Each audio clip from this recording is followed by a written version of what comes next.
চট্টগ্রামের বাঁশখালী উপজেলার বাহারছড়া ইউনিয়নের পশ্চিম বাঁশখালী ভয়াবহ অগ্নিকাণ্ডের ক্ষতিগ্রস্ত 5টি পরিবারের পাশে দাঁড়ালেন চট্টগ্রাম দক্ষিণ জেলা বিএনপির যুগ্ম আহ্বায়ক মিশকাতুল ইসলাম চৌধুরী ফাপ্পা। বিএনপির ভারপ্রাপ্ত চেয়ারম্যান তারেক রহমানের নির্দেশে তিনি ক্ষতিগ্রস্ত পরিবারগুলোর মাঝে উপহার সামগ্রী, নগদ অর্থসহ ত্রাণ সহায়তা প্রদান করেন।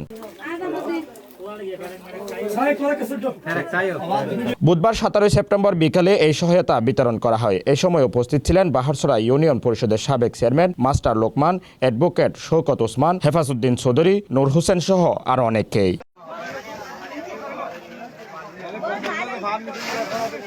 গত রবিবার দিবাগত রাতে বাঁশখালীর পশ্চিম বিছানার বাড়িতে ভয়াবহ অগ্নিকাণ্ড ঘটে। এতে সাবের আহমদ, মোস্তাফা আলী, আহমদ উল্লাহ, রফিক আহমেদ ও আব্দুল কাদের সহ 5টি বসতঘর সম্পূর্ণ পুড়ে যায়। ক্ষতিগ্রস্ত পরিবারগুলোর দাবি, অগ্নিকাণ্ডে প্রায় 8 লক্ষ টাকার ক্ষয়ক্ষতি হয়েছে।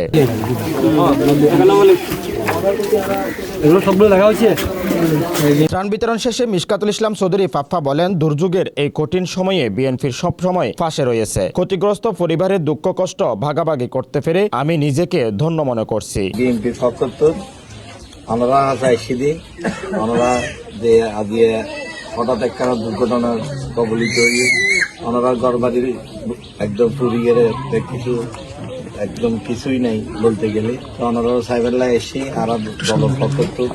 স্থানীয়রা জানান, এ ধরনের সহায়তা ক্ষতিগ্রস্ত পরিবারগুলোকে সাময়িকভাবে হলেও ঘুরে দাঁড়াতে সাহায্য করবে। Mohammad Aminul Islam, CTG channel 9, Chittagong.